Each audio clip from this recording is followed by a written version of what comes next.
As long as I can remember, I've always been fascinated by anything that's otherworldly or technologically fantastic. That was my thing, really. Other people had pictures and posters of soccer players on the wall. I had pictures of robots and planets and pictures of the solar system, and showing my age, the 1980s space shuttle. So that's how old I am. And I was a huge fan of Star Wars. I was a huge fan of Transformers. So really, imagination was my engine, the filter that I saw the world through early on.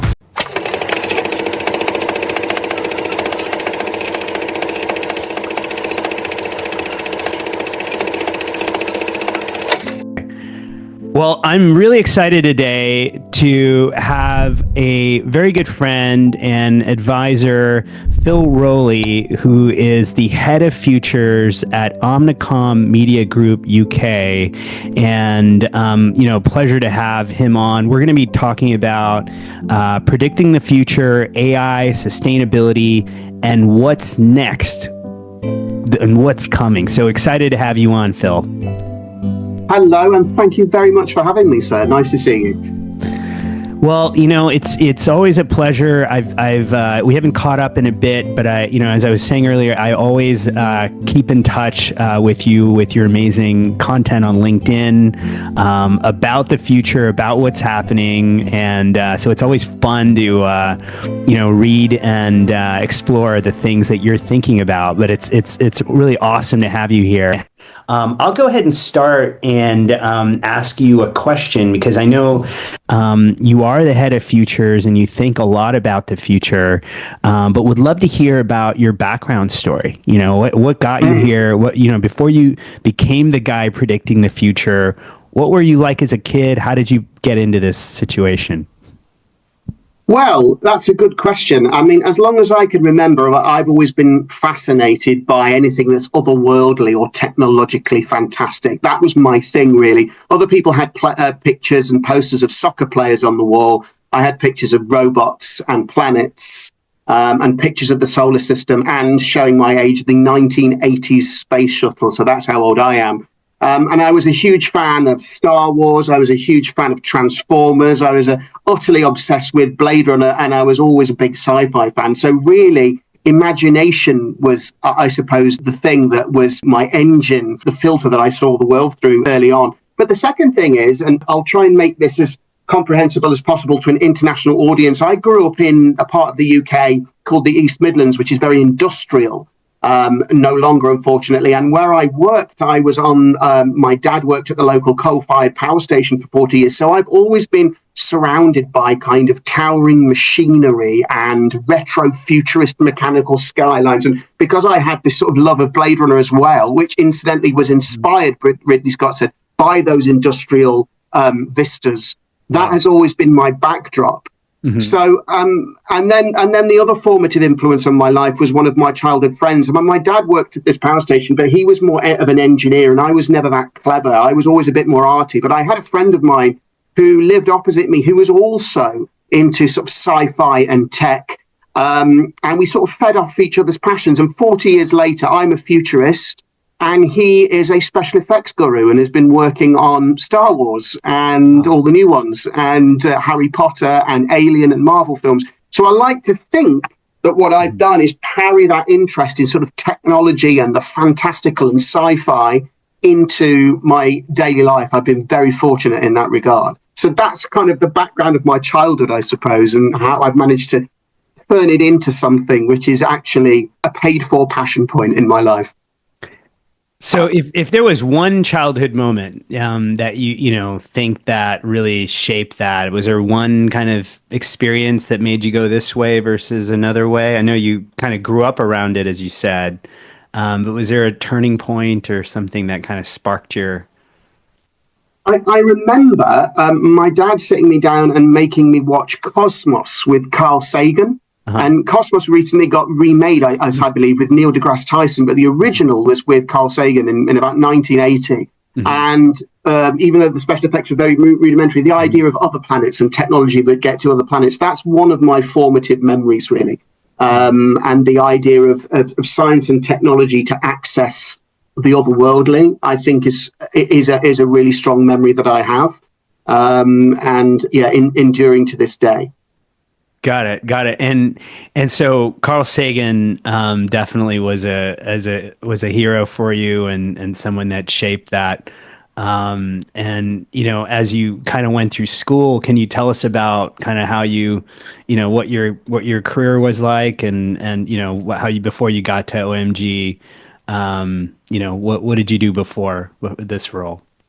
So I went to university and I actually did politics and history. But then when I did a master's degree, I switched into politics and media. So I'd already started to learn about the internet and the effect that it would have on a society, the economy and technology as well. So my master's was in, my dissertation for my master's degree was actually in about how the nation state could regulate the internet, which I now think in 1999 is staggeringly naive when I look back on it. But at the time, this was an emerging field and nobody was really sure how legal structures could ever apply to the internet.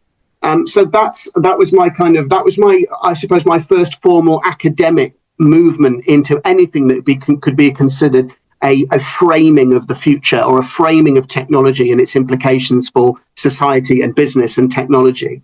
I started at Omnicom, which is where I currently work. I've worked there for nearly 25 years. Wow. Crikey. I started about 25 years ago as a media assistant, and I worked my way up. I started in our content division, so looking at brand integrations into radio and TV shows.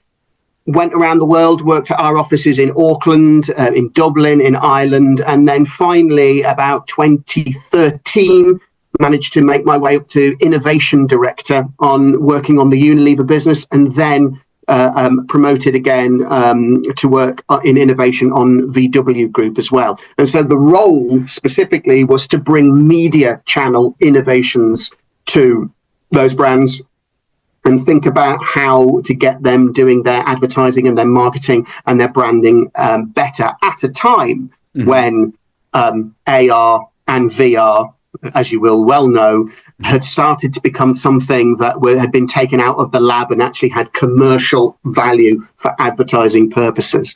And I've been riding that wave ever since, and then became head of futures in 2020, 2 weeks before the pandemic, which was either fantastic timing or not fantastic timing, depending on your point of view. Yeah. What did you think about the timing of that? What was the implication? That's curious to. Well, I mean, it sounds awful, but I did a lot of thinking around the pandemic about what was going to change as a result of, this black swan, this external shock had thrown everything into chaos. And I think the thinking that I did and some of the theses that I put forward about what we might see happen probably stood me in good stead over the long term, because it demonstrated that as a company, we were thinking deeply about the implications for business and for society and for consumers. And given that was my role, I think that was probably, the right thing to do. The timing for me was allowed, I suppose, to give proof of concept of this idea of why thinking about the future is important to businesses. Yeah. I think it might have accelerated some things in your thinking, right? Absolutely. I mean, accelerant was the word that we were all used to describe the pandemic.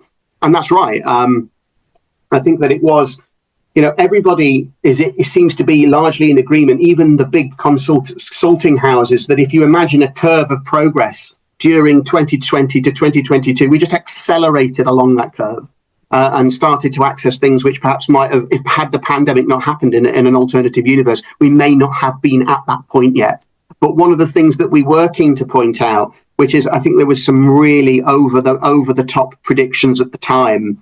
And I think that we always tried to kind of keep a realistic view about what the long term would look like, is that a lot of things would return to normal over the midterm, leaving almost like a residue of change. This wasn't going to be just some gigantic upheaval where all life was as we know it was totally different. It was almost like a sampling campaign for a different style of technologically infused life. And those that liked it would stick with it, but those that didn't would revert back to their normal everyday quotidian lives. And I think that's been proved to be true in the midterm, which is that we have reverted to a lot of our not old ways of thinking, but things that we are more comfortable with over the midterm. Yeah, yeah, no, I see that. I think it's opened up an opportunity for those of us that maybe, you know, want to, be more remote or virtual, or have that capability. The technology and culture has opened that up, even though I think it's reverted a bit, as you said. It's still kind of made that okay, made that a possibility for many of a greater number of people in the world. But then those who choose to elect to go back to more traditional forms of of interaction or whatever it happens to be, have that opportunity as well. So it's Exactly. yeah. Exactly. Well, in terms of your career, it seems like you've always kind of stretched yourself and kind of were a first mover as it relates to new technologies. What do you think is probably one of the a risk that you would have taken or have taken in your career that you think has paid off for you, that's gotten you to, a new insight? That's a good question. In my career, I've had three or four big risks that I've taken, and I've taken them on the basis that other people have told me that this was a risk worth taking. They've believed in me more than I've believed in myself. I think that imposter syndrome is real. When somebody brings you an opportunity and thinks that actually that they're a better judge of your capabilities than you are, this is something that I think that you would do well to listen to. The one that I can think of that I think is perhaps most interesting is that it's not always been plain sailing. There was a period when I was out of work because I actually moved to Ireland to be with my partner round about the time when the financial crash happened globally, and Ireland had it worse than most, I would say. And one of the things that we did, we took a risk on, is that we decided to set up an initiative where we would use the empty properties that had been decimated during the crash to display local artists' work that ordinarily would not have a gallery to showcase their work. We called it Pretty Vacant after the Sex Pistols song. Okay. So there we were in Dublin without jobs, paying jobs, but displaying artwork in abandoned buildings, the abandoned buildings that had come across about because of the crash. But here's the opportunity that we took.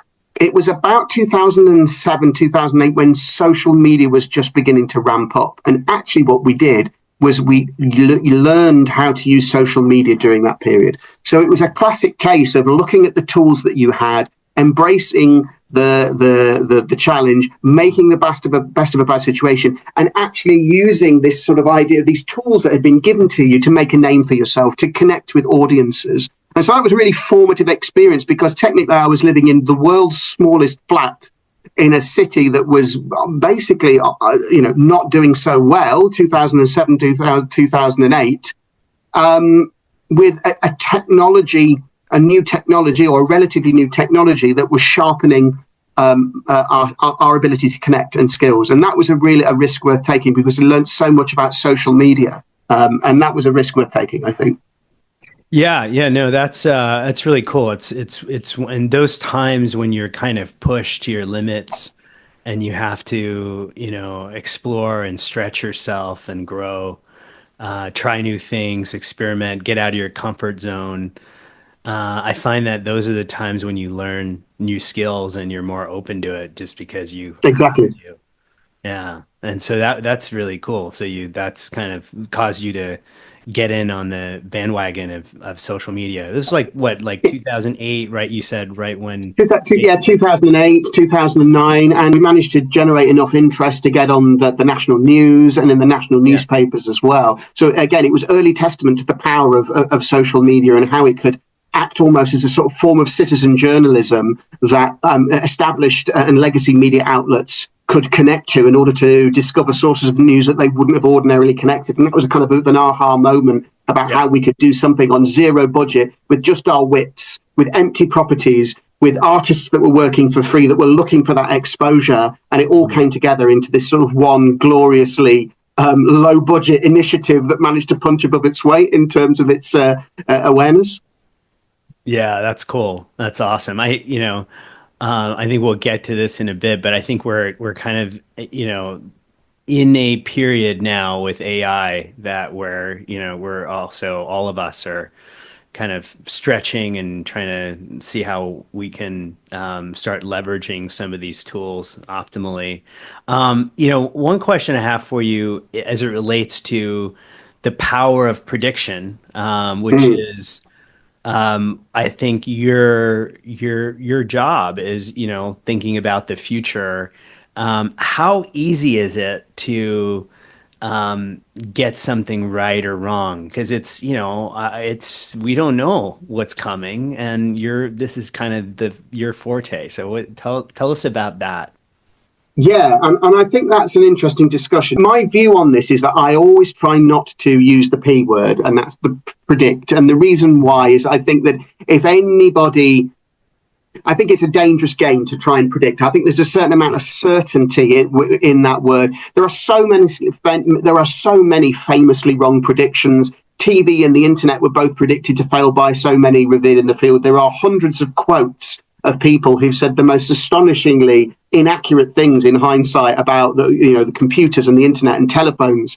But I think that what we can do is talk about another P, and that's potentialities. Hmm. So, one of the things that I like to do is talk about future scenarios or imagine what the future could look like. Not because I don't want to be called out on it, because I think it's dangerous to say that this will happen on this particular way and in this particular day. And I think to talk about potential timelines or parallel paths, I don't think that's an illegal moverish. I think you're allowed to say this could happen, or this, or this, or this. Okay. Yeah. And that's a safer bet, I think. I always think of it like not putting all your chips on one number, but actually it might be better to learn how the casino works rather than try and, win everything by putting it on black or red. If you start talking about the future, if you get used to thinking about the future, then you get used to planning for the future. And you might get stuff wrong and you might get stuff right, but it's a start. The problem is when you don't talk about the future, when you don't see further than your nose end. And that's what my job is. It's not to say, guess what? This is going to be the greatest thing. This is going to be the biggest thing. All your money in on this, all of your efforts in on this. It's like, here is the map, here is the landscape, and let's talk about how we navigate our way through it. Yeah, I love that analogy. I'm going to use that. It's not about the chip, but it's about learning how the casino works, right? Right. Whole system. Exactly. Exactly. And I think that we have a tendency, or we have a tendency within our industry, which is sort of advertising, marketing, and branding, but also I would say broader tech industry, to get the idea of trends mixed up with themes is another learning that I think that we've pulled. The analogy that I use is that trends are like fireworks. Okay, so they go bang and they go off, and everybody goes ooh ah, and then they're gone. Right, 30 seconds later, and nobody remembers them.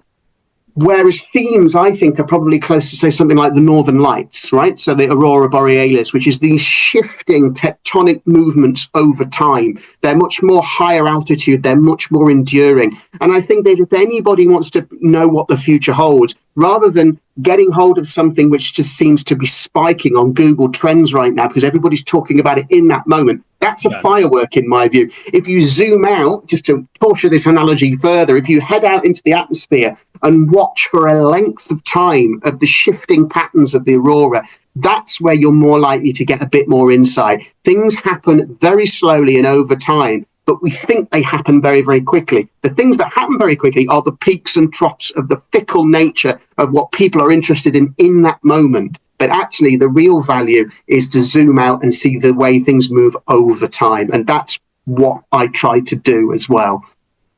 Yeah, yeah, for sure. It's I guess an understanding of the changes at a much elevated kind of Macro, 30,000 foot macro view. Yeah. yes. Yeah, I mean, I think that in the technologies we deal with at Superworld, there's a number of trends that have been around for, 20 years, 10 years with crypto, other, Web3. But, when you zoom out, you see the growth, but there's so much turbulence in the small term, in the short term, that you really have to zoom out if you have a conviction about the space. I mean, it's something that we've been very interested in is this kind of long-term view on everything we're doing. It's accretive long-term, and it's going to take time, but it's you believe in that end goal. Tell us about Closer to the Edge. That's a report that you have, and love to hear about what that reveals for you and the future over the next 10 years. Indeed. So one of the things that we do at OMG Futures, which is the department that I run, is that we do big pieces of thought leadership on, I won't say it again, not predicting the future, but actually looking at potential future scenarios and big themes. And we go to a tech conference every year. It's a startup conference in Finland, in Helsinki, called Slush.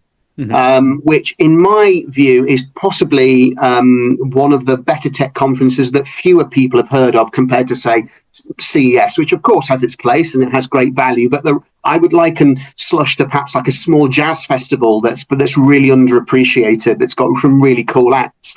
And so Close to the Edge is our third report from our annual report from the startup conference, because, again, what we were looking for is not the consumer tech that perhaps might dominate the cover of Wired magazine or TechCrunch. These are really interesting startups that point towards longer term themes. Now, the report itself is broken down into these 5 themes rather than 5 trends. And we think that they're kind of setting the agenda for perhaps the next decade. Again, they might not reveal themselves for a longer period of time, but I think that we saw those personified, or shall I say, embodied by some of the really interesting tech solutions that those startups were engineering, almost as if they're looking to solve problems that haven't really started to affect humanity yet, almost like we're working to solve things which are, in the future, or provide solutions for things which are coming to 5 to 10 years down the line. And I think that's really interesting.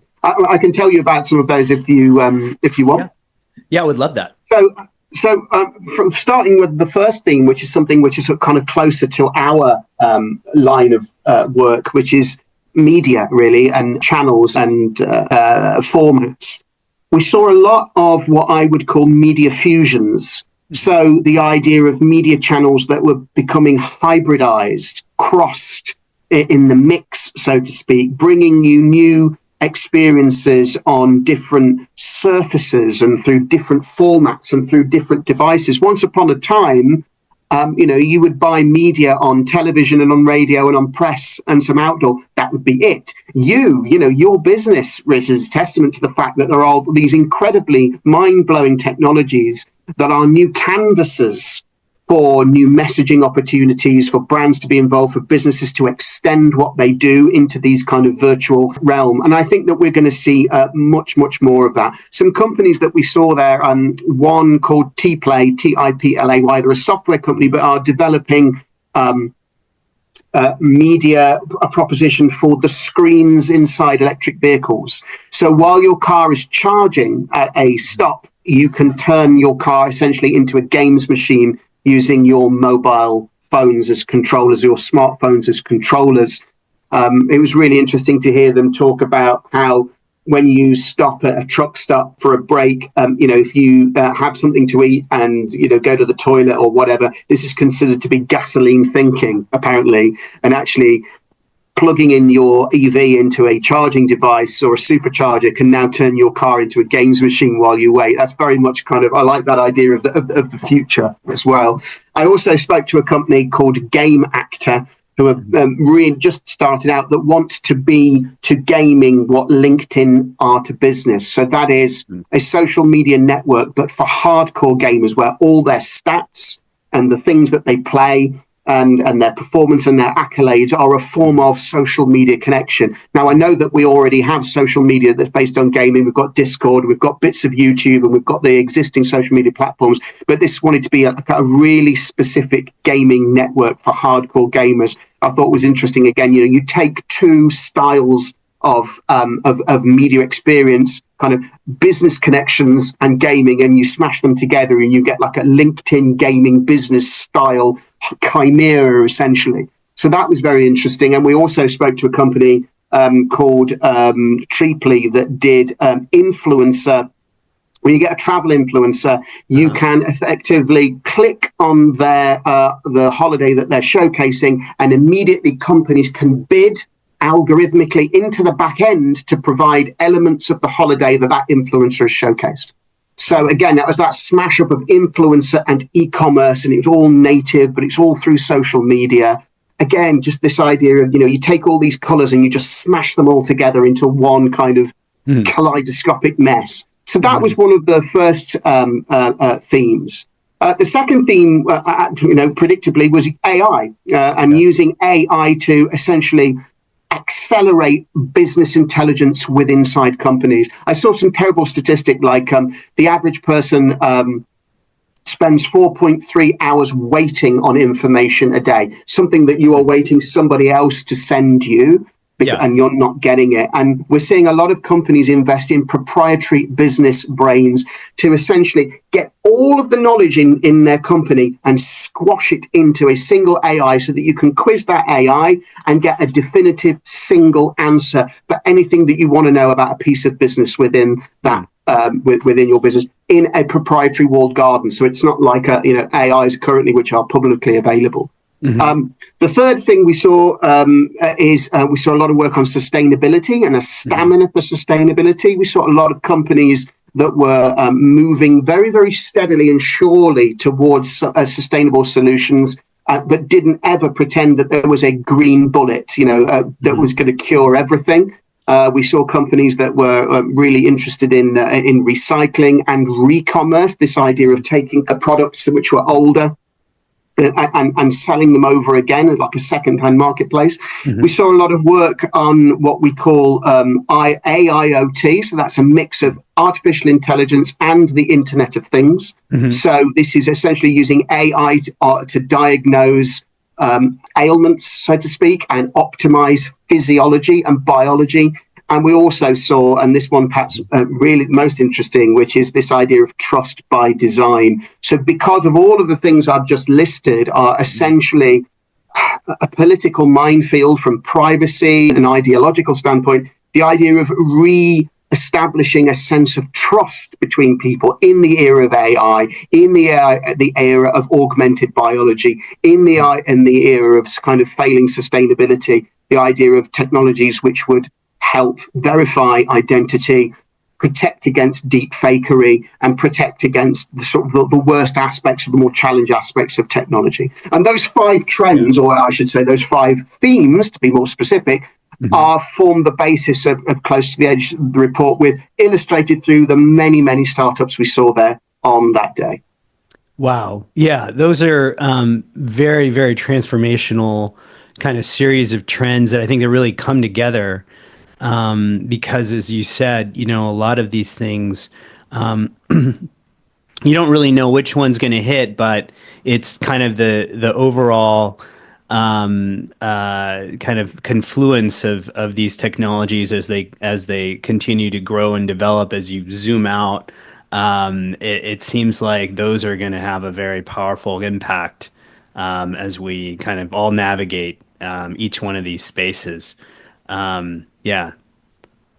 One thing I was reading your latest report, The Future of Entertainment, and looking at kind of the big shifts in media that are coming. What would you say the biggest surprise is from your research as it relates into the media space? You touched a little bit about gaming and content creation, but what's coming? Well, yeah. So the future of entertainment essentially talks about the intersection of AI and entertainment. And I think there were 4 key findings in there to answer your question. The first one was democratizing. I think that there is a tendency to be nervousness around the idea of AI's creative abilities and which what's the word I'm looking for, which industries that it will disrupt or which industries that it will provide a challenge for. But the one that I think is perhaps people are overlooking is the idea that it will not so much replace people at the top end of what they do, but rather raise the floor on people who have previously not had access to the kind of tools to create the kind of minimum level of quality creativity that previously might have excluded them from a certain level of fame, if that makes sense. So if you're an influencer, and I've already mentioned travel influencers and the ability for them to sort of link into e-commerce layers, if you're an influencer and you're struggling to produce decent content, you now have this amazing toolkit that's going to help you raise your standards. It's not going to, the same reason that YouTube exists and Christopher Nolan exists. YouTube doesn't threaten Christopher Nolan as a film director. And I don't know if Gen AI will threaten really, really highly skilled creators. But what it will do is democratize those people and raise the floor on people, everyday people that want to express themselves in a new way. So that's the first thing. The second thing is, after democratizing, we're talking about diffusing. And this is perhaps the one that's most interesting, or certainly the one that's most surprising, which is, I think, today, and it goes back to that media fusion point that I keep harping on about, is that there is an atomization of content today. And what I mean by that, once upon a time, you had your TV, you had your radio, and you had your press. And now everything is kaleidoscopically smashing together. A podcast is a video can be a game. YouTube contains games that you can play alongside videos. And at the same time, Joe Rogan it's called a podcast, but it's essentially a YouTube video, isn't it, really? And there are games that are perfect recreations of film levels, games that are perfect recreation of scenes from films. And the perfect example of that is the GoldenEye. One of the first things you could do in GoldenEye from the 90s was play the opening scene in the game from the film GoldenEye. So it was even happening back then. And I think that AI is going to accelerate that idea of taking one format and instantly making it another format, if that makes sense. So previously, where you have perhaps had to take a podcast and type it out to be a transcription, if you want to turn it into a piece of text, of course, you will know through AI, that is instantaneous now. And in the same way as you will know, Rich, the idea of AI being used to augment the capturing of physical space as well, understanding what the top side and the side looks like of a 3D object by extrapolating what something looks like, and therefore making it a virtualized three-dimensional object that can be navigated in augmented reality or virtual reality, might have taken an absolute load of production in the past. Now, with certain platforms, it's instantaneous. So that means that all media can be like a solid and a liquid and a gas simultaneously. There is no such thing as a podcast. It will automatically be a video. There's no such thing as a video. It will automatically be navigable in 3D as time progresses. And that idea of diffusing, everything is a solid and a liquid and a gas, and AI automating the production as it moves through one membrane into the other, that, I think, is going to change everything. Because there's no such thing as a single format. Everything exists simultaneously in all formats, in all channels. Yeah, we're very excited about that.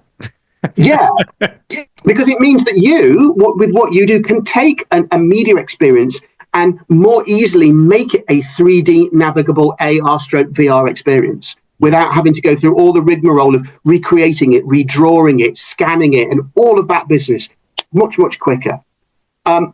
Which brings me on to the third D, which is really in your wheelhouse, which is this idea of dimensionalizing. So I think gaming has been the biggest influence on the change and the evolution of the media landscape in 40 years.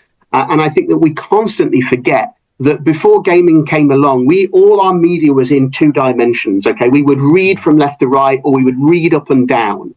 And then media, or gaming, I should say, 40 years ago, gave us depth for the first time. You could go into an experience and you could be personified by a pixel or a character. And that has had tremendous bearing on media over the last 40 years. And I think that AI's intersection with gaming is only going to make that more intense. I think that it's going to be able to help us create games in the same way as it's going to help influencers raise the floor on their content output. I think it's going to help with non-player characters in gaming. We're going to get pseudo-sentient gaming characters. Once upon a time, if you're as old as me and you're playing The Secret of Monkey Island on the Amiga, it was just select your sentences from 3 or 4 decision tree answers. Imagine a character that has a personality, in inverted commas, of his own and can converse about everything. And most pertinently, the third thing within that dimensionalization is capturing. Again, the idea of volumetrically capturing environments so that they are totally understandable and comprehensible and navigable in 3D.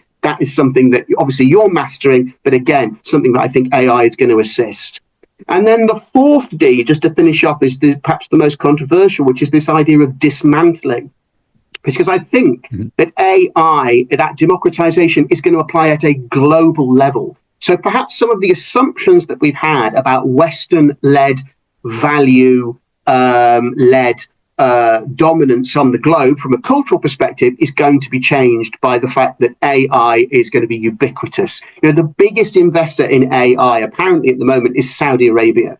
And then you have these huge industries of movie industries in India and China and Korea. And I think when you add AI into the mix, you're going to hear new voices with new cultural mindsets that perhaps we haven't heard. And we're going to be less Western dominated as a planet and perhaps a bit more of a melting pot, perhaps a bit more multipolar, particularly if AI is embedded within cheap smartphones as they are shipped out to countries around the world that have been previously denied a voice on the issue of cost. And so it's those 4 Ds that I think are going to be the driving force behind the way that the intersection of AI and entertainment change our lives over the next few decades. Nice. Yeah, I love that framework. It's a great way to think about all these shifts that are happening with the technology. What is your thought on user behavior? Is it going to become more interactive as it relates to content? Versus, what we're seeing potentially in a more passive way right now with just Netflix. Obviously, there's improvements there in how we're passively being able to select and discover content and interact with others potentially, whether it's YouTube or Twitch or other things. But what is your thought on what is the consumer experience with this new AI content? Yeah, I think that's right. I think what you're getting at there is absolutely right. I think interactivity has been slowly building for the last 40 years. And again, I bring us back to this idea of gaming, which is this notion that you can choose what happens on screen, you can control what happens on screen. And I think that legacy is with us today and ever more intense. The idea that you can select options or you can access extra information or that you can customize or personalize. And I can't see that ever going away, Rish. I can only see it going in the opposite direction when AI is able to present better options and more customized options. And that interactivity can be beyond this sort of blunt force categorization of what it thinks you want and can actually discern what you want from conversing and engaging and interacting. Then interactivity will be ever more nuanced and finer and likely to get you what you want rather than just presenting you with 3 boxes and you have to feel that you choose one. So yes, I think that's an excellent point. AI will improve interactivity at no end. Even just the idea, the original chatbots, the initial chatbots, which would be just like, is this what you were looking for? Yes or no? And you just have to go like hammering through a series of yes or no decision trees, like some and or gate, like some circuitry. I think that we're getting past that point. There's this something called effective computing, which is when even an AI can start detecting the nuance of the tone on the timbre of your voice. If you're annoyed, if you're happy, if you're getting slightly frustrated with the whole time, it can start to alter its responses on the basis of your demeanor. And I think that, again, points to that ultimate level of interactivity where it's getting close to what it would be like to talk in the way that we're talking now. Yeah. This is so intriguing and amazing. Just we're living in such interesting times right now. I can feel it. I can feel the changes happening around me. It's like every day I'm watching the news and I'm like, wow, what's coming? What's the next announcement? I'm going to go to some quick fire future kind of predictions in a second. Before that, I wanted to get your take on, as we talk about all these changes, how do people deal with some of this stuff? Whether you have kids or are kind of in this now 24/7 news cycle, whether you're surrounded by IoT devices that have AI and you're constantly getting content from the algorithms. What are things that you think that we as a society should do, can do? Is there ways? Are we all just kind of becoming one with the machine, or what's your thought on that?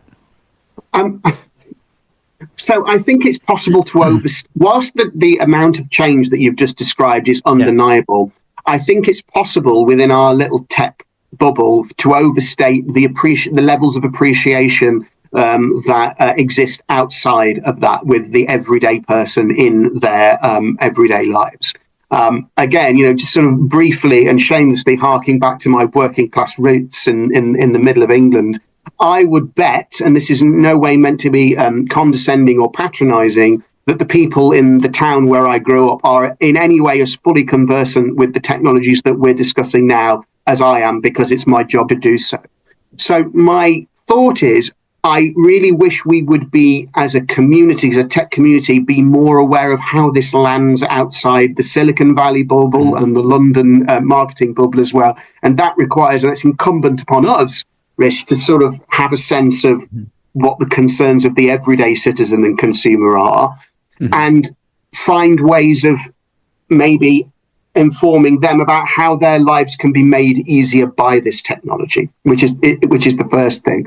The secondly, I also think if I could wave a magic wand, it would be for people to invest in time learning about a minimum amount of new technology. I think the latent awareness is much lower than we think, and I think learning about what value it can actually bring to their lives is something that would be a great start for everyday working people to understand the value of using a ChatGPT, for instance, or any AI to do something as simple as understand a contract that is written in legalese that you yourself don't feel that you understand.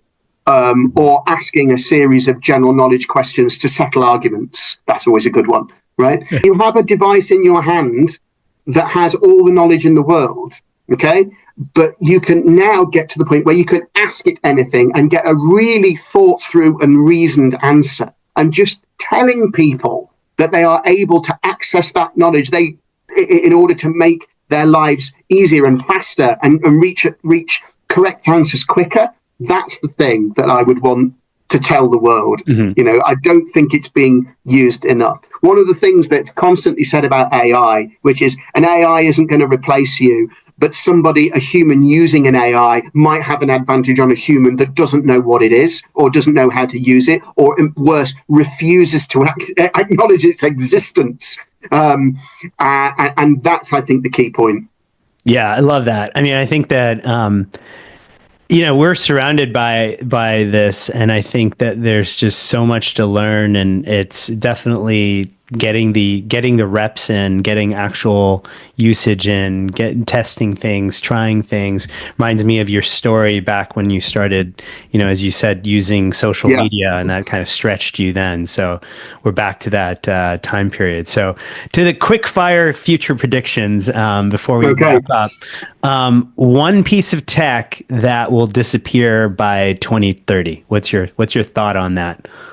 Well, let me because again, I'm more of a media branding and marketing guy. I'm always really conscious about I'm always really conscious about not predicting the demise of a tech, because history has shown us that tech can be reborn in different formats. Yep. And that's actually what I think is more likely to happen. I mean, there were those that might have predicted the death of radio when television came along. But now here we are, sort of 80 years later, and podcasts, the thing that we're recording now, is audio reborn. 100%. Which I think is fantastic. So again, one of the potentials that we'll see is something that we know and love now that we assume that perhaps is on its way out will be reborn in a new format.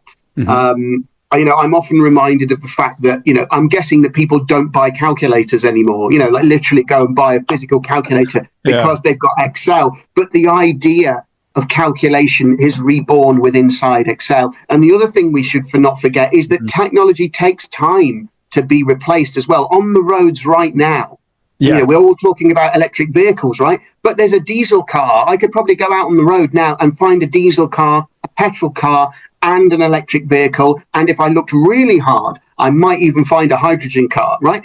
In other words, things just phase slowly over time. So I hate to sort of dodge the question, but the answer is I don't think anything truly dies, Rish. I think it's just reborn in a different format and reconstituted and recombined.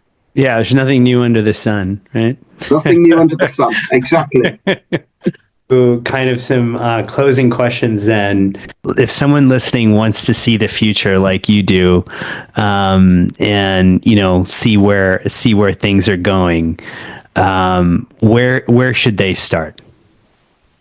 Well, they should start by following me on LinkedIn. I mean, like in a blatant self-promoting plug, I think that would be a very good start. I don't have the immense follower base that you do, but maybe I'll hit the height of your followership one day. I think it's just a case of finding as many sources as possible and finding a technology that can collate those sources. I think if we're talking about old technologies, RSS feeds, do you remember those RSS feeds? They still exist, right? The idea of creating your own little flow of information that you can synthesize, and I'm not about to recommend which sources you use, rather that you use a piece of technology to curate and collate those sources. That is a really good way of finding a better way of accessing something that you're interested in. And for me, that's the kind of technology I use for keeping my eye on the future. The other thing I'd say is that I think it's worth, when you're thinking about what the future might hold, is to revisit that point about fireworks versus the aurora borealis, which is that I think that we have a tendency to get distracted by the fireworks and not see the broader movements and the broader trends. So in other words, to return to your question and answer it a bit more properly, which is, if you want to see the future, look for the aurora, don't look for the fireworks. Look for the broader trends, look for the macro, look for the zoomed out view, look for the 10,000 foot view, and watch that information that you've collated and curated flow over time, and to pick out the signals from it over a broader timescale, rather than immediately leaping to conclusions or jumping to conclusions on the basis of something that seems transient or faddish, or just trendy and is there one moment and gone the next. Yeah. So don't bet on a certain chip. Learn how the casino works and zoom out and look at the future that way, right? Absolutely. Yeah. That's exactly right. Love it. Well, thank you so much, Phil. We always really appreciate it. I always love catching up with you, and it's awesome to have you on the podcast today.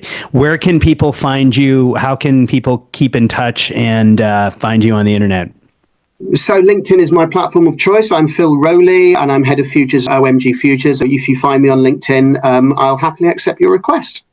Awesome. Well, thanks, Phil. Looking forward to having you on again soon, and looking forward to doing living the future very soon.